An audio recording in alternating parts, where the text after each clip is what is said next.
maybe just reading the article and not listening to my ramblings, because this makes me angry and sad, extremely sad, because this should have never have happened. I'll get to my personal story a little bit later after this. Basically, what I'll do, I'll go through, and YouTube, you have your role to play. You did have your role in the time frame 2019 until today. So you need to look at yourself really hard in the mirror and understand that logics and facts should never be censored, ever. Even if you disagree with them, you should never, ever, ever censor them. You should not have censored them. Now, this article, again, this is factual, YouTube. You cannot censor this. If you attempt to censor this, it's going to be very interesting as to why. What is your intentions?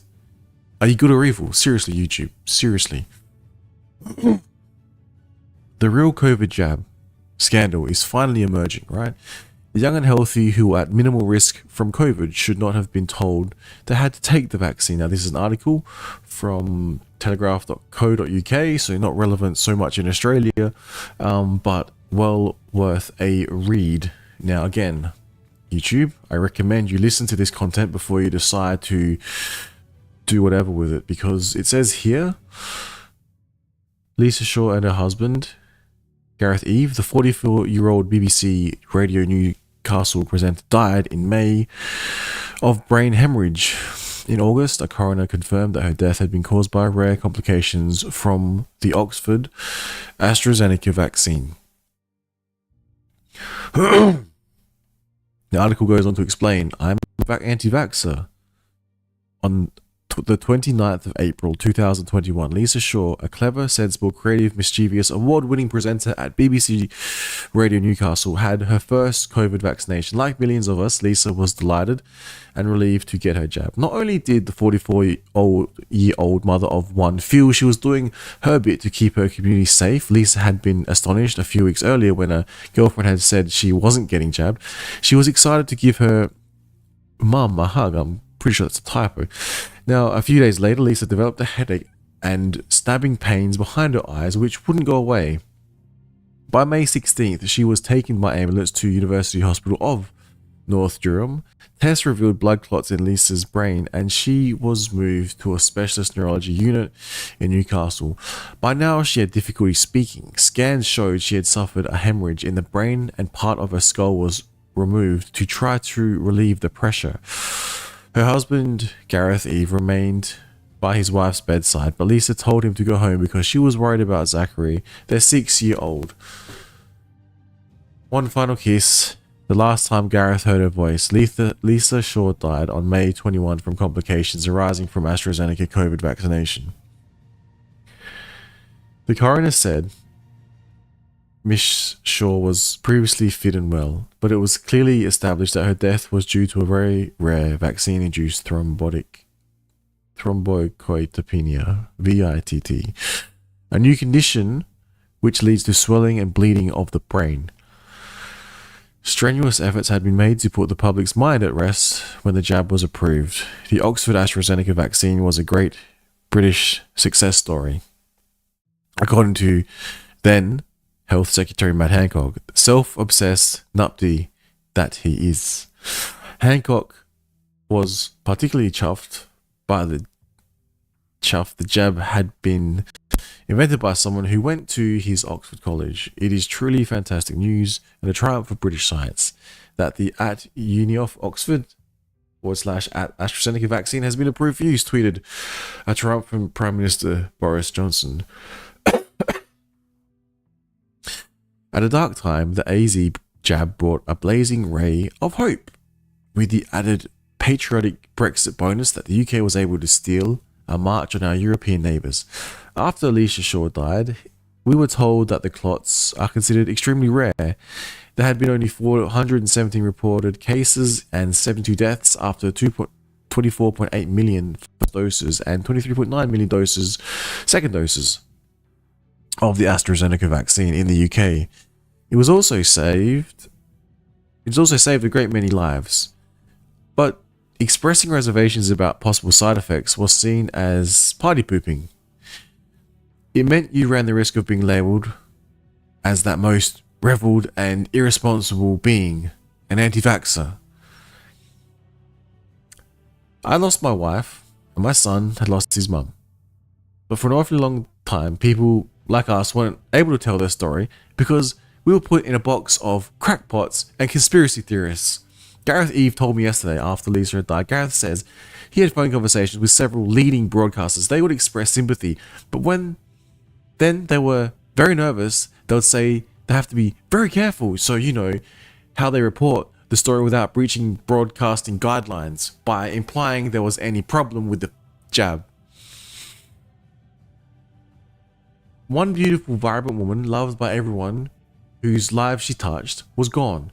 I wish it had been mine instead of her, Gareth says. I do my best as a single dad with Zach, but I'm never going to be Lisa. She was so tactile and loving. The fact Lisa Shaw had died after receiving AZ jab was nothing to worry about, though. In the grand scheme of things, was it?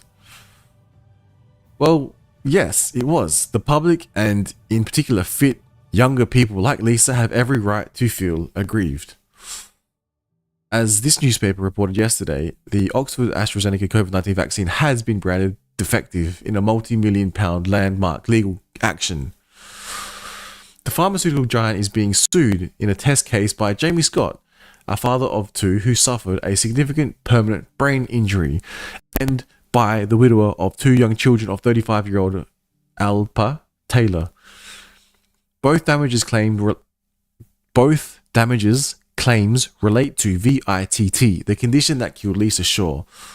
AstraZeneca says that the vaccine has continuously been shown to have an acceptable safety profile, and that regulators around the world consistently state the benefits of vaccination outweighing the risk of extremely rare potential side effects. In the months after her death, Gareth, who was dealing with grief while you're trying to parent, didn't have the emotional energy for a legal battle. I was in the coroner's court in Newcastle when the coroner said there is no doubt Lisa died because of the AstraZeneca jab, and the pathologist said the same, and the doctor told Lisa while she was still conscious that the COVID jab had done this to her. It is like they don't want there to be any written record that they admitted guilt. I must admit, there's a strong sense of there, but for the grace of God I go I. When I hear Gareth talking about his wife, I also had the AstraZeneca jab twice. Because like Lisa, I wanted to reassure my elderly mother and hug her after over a year apart. We were all given the impression that the jab could prevent both infection and transmission. Why else would they make it mandatory for care home workers?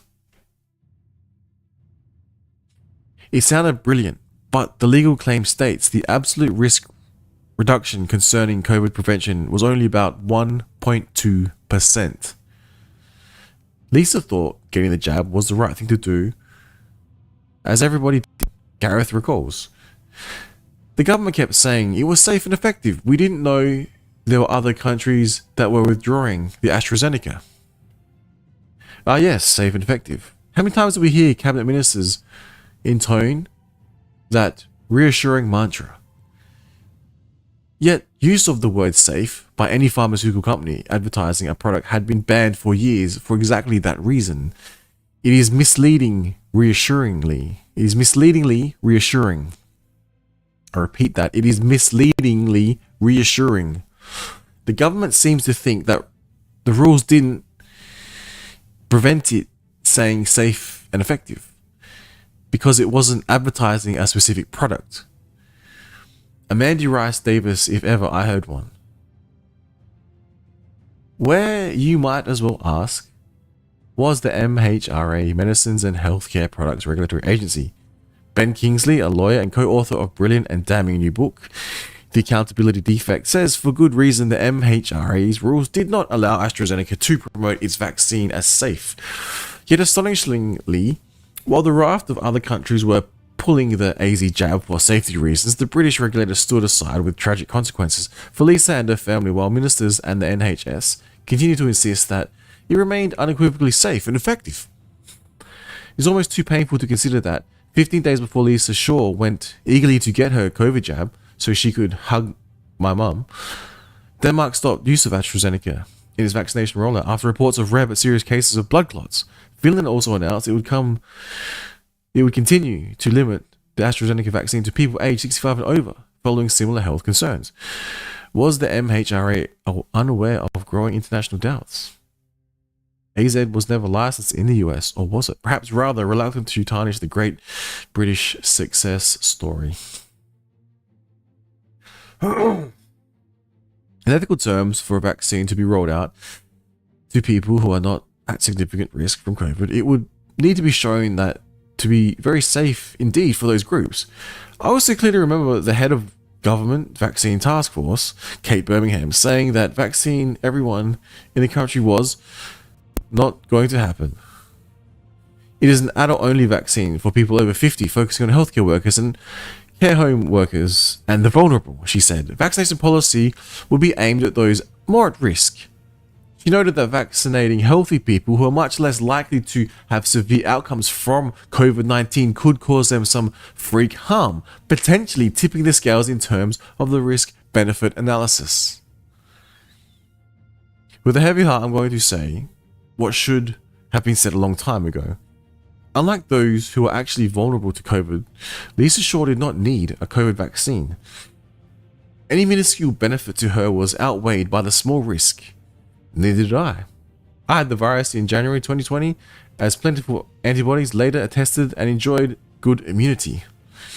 Millions of healthy people queued up for a jab they didn't require, which protected against serious disease in the elderly and vulnerable. I repeat, the elderly and vulnerable, but was not necessary for most of the rest of us.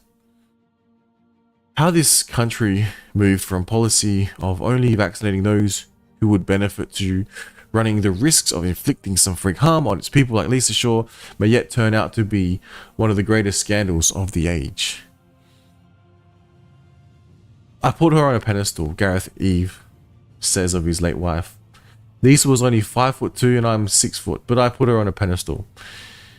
She was that wonderful. I'm about to cry. When she died, because of the way that she died after the jab, it was a dirty secret. You weren't supposed to talk about it. With AstraZeneca, these companies are run by human beings. You would have thought they were run by human beings, Alison.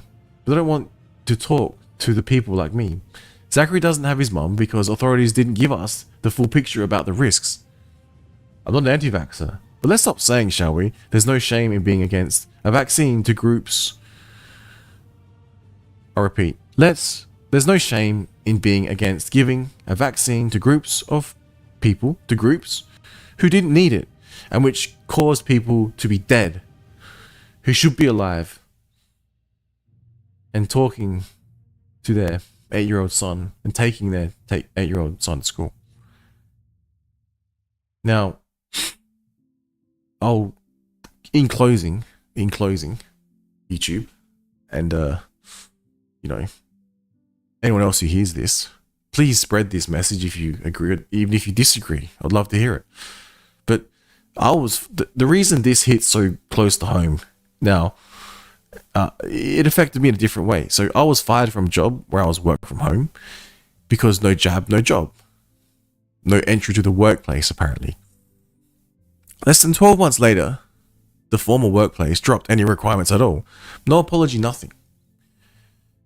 Prior to this, when no vaccine or antivirals were available, I was still able to work from home. Go figure. I tried to explain to anyone who listened, management, people around me, that I was reasonably healthy and not in an at-risk category that would apply to previous cases of flu and viruses. As you read here, how the normal protocols would be. Nothing changed. We all changed it in our minds because apparently people forgot logic and facts. Now I'll continue. I also wanted to make sure it was 100% safe with guaranteed no side effects at all. And as we've just read, I said, makes me want to cry. It was a very difficult stage of my life. I'll never forget how the masses reacted. Friends, family, co-workers. Instead of understanding facts or listening to logic and how I was treated, it was worse than any racism or otherwise I've experienced in my entire life. And I've been through a bit. Governments and businesses alike should have never done what they did. I do think reparations may well be in order. And my prayers and thoughts go out to anyone affected in any way. God bless.